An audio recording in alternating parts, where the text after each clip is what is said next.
Good evening everyone. आज हम बात करेंगे difference between business, profession and employment के बारे में। तो चलिए देखिए, फर्स्ट कॉलम मैंने बना लिया basis of difference business, profession and employment.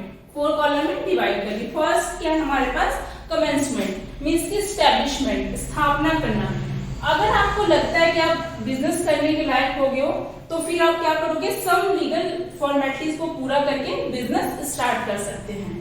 ठीक है। प्रोफेशन में क्या होता है कि getting certified from the institution concern, कि हमारे पास जब किसी इंस्टीट्यूट से सर्टिफिकेट मिल जाता है तब हम प्रोफेशन को स्टार्ट कर लेते हैं।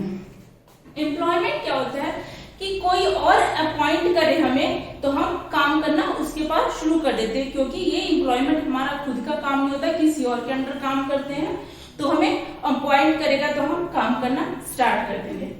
सेकंड क्या है? नेचर ऑफ वर्क, कि इन तीनों में क्या क्या काम होता है। इसमें क्या होता है? प्रोडक्शन करते हैं मीन्स की मैन्युफैक्चर करते हैं गुड्स की एंड सर्विसेज का, और क्या उसके बाद क्या करते हैं? बाइंग एंड सेलिंग, सेल और परचेज का काम करते हैं। प्रोफेशन में क्या करते हैं? Personal service as a specialist. ये क्या करता है प्रोफेशन में? अपना पर्सनल सर्विस प्रोवाइड करता है जिसमें कि स्पेशलिस्ट हो।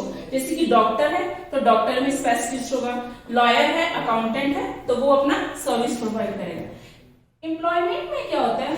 Work allotted by the employer according to the contractor. इसमें क्या होता है? हमारे पास एम्प्लॉय और एम्प्लॉयमेंट के बीच में डिस्कशन होता है, कॉन्ट्रैक्ट होता है, उस बेसिस पे काम को देता है और फिर एम्प्लॉय काम करना शुरू कर देता है।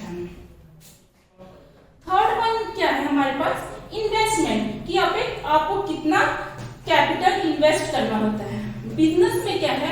Capital needed according to its nature and size. Business में हमें उतना ही कैपिटल इन्वेस्ट करते हैं जितना कि हमारे पास बिजनेस बड़ा हो। जैसे कि अकॉर्डिंग टू साइज, हमारे पास बिजनेस जितना बड़ा होगा उसी के अकॉर्डिंग हम कैपिटल इन्वेस्ट करेंगे। इसमें क्या है? A little capital required. इस प्रोफेशन में हम थोड़ा सा कैपिटल इन्वेस्ट करते हैं। जैसे कि आपने क्या किया, एक अगर आप डॉक्टर है तो एक ऑफिस बना लेंगे, नहीं सॉरी एक रूम बना लेंगे। ठीक है। अगर आप सीए हैं तो एक ऑफिस बना लेंगे, बस उसके लिए ही हम कैपिटल इन्वेस्ट करते हैं। एम्प्लॉयमेंट में क्या होता है? There is no need of capital. इसमें हमें कैपिटल की आवश्यकता नहीं होती है, क्योंकि ये हमारा खुद का काम नहीं होता है, किसी और के अंडर हम काम करते हैं। फोर्थ क्या है? रिस्क। बिजनेस में हमारे पास हाई रिस्क होता है। क्यों? क्योंकि इसमें अनसर्टेनिटी होती है, अनिश्चितता होती है कि हमें ये नहीं पता, पैसा तो हम लगा रहे हैं लेकिन फ्यूचर में क्या होगा, कितना प्रॉफिट होगा, कितना नहीं होगा, हमें कुछ नहीं पता होता है, इसलिए हाई रिस्क है। इसमें क्या होता है? Low risk. वैसे तो इसमें कोई रिस्क नहीं होता बट थोड़ी बहुत ही होता है, क्योंकि क्या है कि अगर आप डॉक्टर, अगर अच्छे डॉक्टर तो रिस्क की जरूरत ही नहीं है, कोई भी आएगा ही पेशेंट। अगर लॉयर अच्छे, अगर अच्छा बोलते हैं तो आएगा ही। तो इसमें क्या है? लो रिस्क होता है, नो रिस्क। इसमें एम्प्लॉयमेंट में कोई रिस्क ही नहीं होता, क्योंकि अपना तो काम होता नहीं है, अपना तो हमने कैपिटल लगाया नहीं होता, तो इसलिए इसमें कोई रिस्क नहीं होता। क्वालिफिकेशन। बिजनेस में क्या है हमारे पास? No need of any formal qualification. हमें बिजनेस स्टार्ट करने के लिए कोई फॉर्मल क्वालिफिकेशन की आवश्यकता नहीं होती है, क्योंकि अगर आपने शॉप ओपन कर लिया तो जरूरी थोड़ी है कि आप बीएससी करो, ठीक है, ग्रेजुएशन करो या फिर बीकॉम करो। इसमें कोई फॉर्मल क्वालिफिकेशन की आवश्यकता नहीं होती है बिजनेस में, क्योंकि अगर आपको लगता है कि आप बिजनेस कर सकते हैं, आपके पास पैसा है तो बिजनेस स्टार्ट कर दो, किसी भी क्वालिफिकेशन की जरूरत नहीं है। इसमें क्या प्रोफेशन में?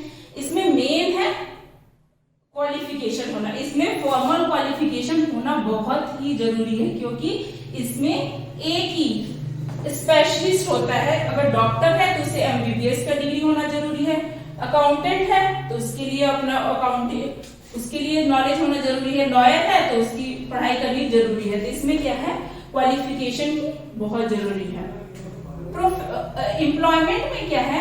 Formal education is not necessary in case of every employment, कि हमारे पास एम्प्लॉयमेंट में जरूरी नहीं है कि हर जॉब के लिए फॉर्मल एजुकेशन की आवश्यकता पड़े, क्योंकि क्या पता कैसे हमें जॉब मिल रही है, कोई हमें कैसे सामने वाला कैसा जॉब अलॉट कर रहा है, तो उसके अकॉर्डिंग अगर आप कहीं सर्विस कर रहे हो किसी बैंक में तो वहां जरूरत पड़ेगी, लेकिन हर एक जॉब में नहीं पड़ेगी। लिखा है ना, not necessary in case of every employment, हर एक जॉब में आपको फॉर्मल एजुकेशन की आवश्यकता नहीं है। 6th पॉइंट क्या है, ऑब्जेक्टिव, उद्देश्य क्या होता है, इन तीनों का उद्देश्य क्या होता है, बिजनेस का क्या उद्देश्य है, टू अर्न प्रॉफिट। हमेशा अगर आप बिजनेस स्टार्ट करना चाहते हो तो आपके माइंड में क्या सेटअप रहेगा कि हमें अर्न प्रॉफिट करना है। इसमें क्या है, to earn profit through services, कि मीन्स कि हम प्रॉफिट तो अर्न करेंगे लेकिन सर्विस प्रोवाइड करके, और वो भी स्पेशलिस्ट सर्विस प्रोवाइड करके करेंगे। इसमें क्या होता है हमारे पास एम्प्लॉयमेंट में, to earn income through salary और वेजेस, इसमें हमें क्या मिलता है, सैलरी और वेजेस मिलते हैं। नेक्स्ट क्या है, टेस्ट ऑफ एफिशिएंसी। अब हम देखेंगे कि एफिशिएंसी क्या है, हमारी क्षमता क्या है, प्रॉफिट और प्रॉफिट के अकॉर्डिंग हम क्या कहते हैं, जैसे कि हमारे आस पड़ोस में कोई शॉप होता है तो हम कहते हैं ना, अंकल के पास बहुत सारे कस्टमर जाते हैं तो मीन्स कि अंकल की दुकान बहुत चलती है, तो मीन्स प्रॉफिट ज्यादा हुआ, तो दुकान ज्यादा चलती है तो प्रॉफिट ज्यादा हुआ, तो मीन्स कि हम उसी से सोच लेते हैं कि हाँ अंकल की दुकान में प्रॉफिट ज्यादा हुआ, उसकी एफिशिएंसी ज्यादा है। इसमें क्या है, क्वालिटी ऑफ सर्विस प्रोवाइड, अब जिस प्रोफेशन में जैसा क्वालिटी प्रोवाइड करोगे वैसा ही होगा। अगर आप एक एमबीबीएस डॉक्टर हो, आपको नॉलेज अच्छा है, और तो फिर क्या होगा, बहुत सारे पेशेंट आपको जानेंगे, आपको छोड़ के क्यों जाएगा, जैसा आप क्वालिटी प्रोवाइड करोगे। जैसे लॉयर है, अगर एक लॉयर है अच्छा बोलता है, अच्छे तरीके से बात करता है, तो मीन्स कि कोई भी पर्सन जो भी अपना केस वगैरह सॉल्व करवाना होगा तो जाएगा ही जाएगा उसके पास। तो आप वो देखेंगे, प्रोफेशन में देखते हैं कि क्वालिटी ऑफ सर्विस प्रोवाइड, कैसी क्वालिटी वो प्रोवाइड करता है, तो उससे उसका एफिशिएंसी पता करता है। एम्प्लॉयमेंट में क्या है, डेडिकेशन ऑफ जॉब, कि आप जॉब के प्रति कितना डेडिकेट हो। जैसे होता है ना कि प्रमोशन होना है ना, ईयरली आपका प्रमोशन होता है तो हमें लगता है कि हाँ ये बंदा जॉब के लिए, ये अपने जॉब से बहुत ही डेडिकेट है, बहुत ही अच्छा काम करता है, इसको प्रमोट करना चाहिए, ठीक है। तो वहां से हमारी एफिशिएंसी पता लगती है, वहां से हमारा क्षमता पता लगता है कि हाँ वो जो बंदा काम कर रहा है वो अच्छा काम कर रहा है, अपने जॉब के प्रति बहुत ज्यादा डेडिकेटेड है, तो वहां से एफिशिएंसी पता लगेगी, तो उसे हम कहते हैं एम्प्लॉयमेंट। एग्जाम्पल क्या है, अब बिजनेस में क्या एग्जाम्पल है, शॉप या फैक्ट्री, मीन्स कि आप शॉप ओपन कर सकते हो, फैक्ट्री वो बना सकते हो, आप वहां बिजनेस कर सकते हैं, ठीक है। प्रोफेशन में क्या है, डॉक्टर या सीए, कि हाँ आप डॉक्टर स्पेशलिस्ट हैं, सीए चार्टर्ड अकाउंटेंट हैं। एम्प्लॉयमेंट में क्या है, जो job in bank, insurance company, की आप कहाँ कहाँ जॉब कर सकते हो, बैंक में जॉब कर सकते हो, इंश्योरेंस कंपनी में जॉब कर सकते हो, मीन्स कि हम किसी और के अंडर वर्क कर सकते हैं। आई होप कि आप लोगों को ये समझ आ गया होगा difference between business, profession and employment. और हाँ एक बात कि जब भी आप डिफरेंस बिटवीन लिखना तो हमेशा बेसिस लिखना बहुत जरूरी है, कि बेसिस से आपको ज्यादा याद करने में, लर्न करोगे तब भी ज्यादा दिक्कत नहीं होगी, कि इसे बेसिस से समझ आ जाता है कि हाँ अंदर क्या पॉइंट होगा, ठीक है। तो एक्सप्लेन करने में ज्यादा दिक्कत नहीं होती है। तो thank you very much, I hope कि आप लोग को ये डिफरेंस समझ आ गया होगा।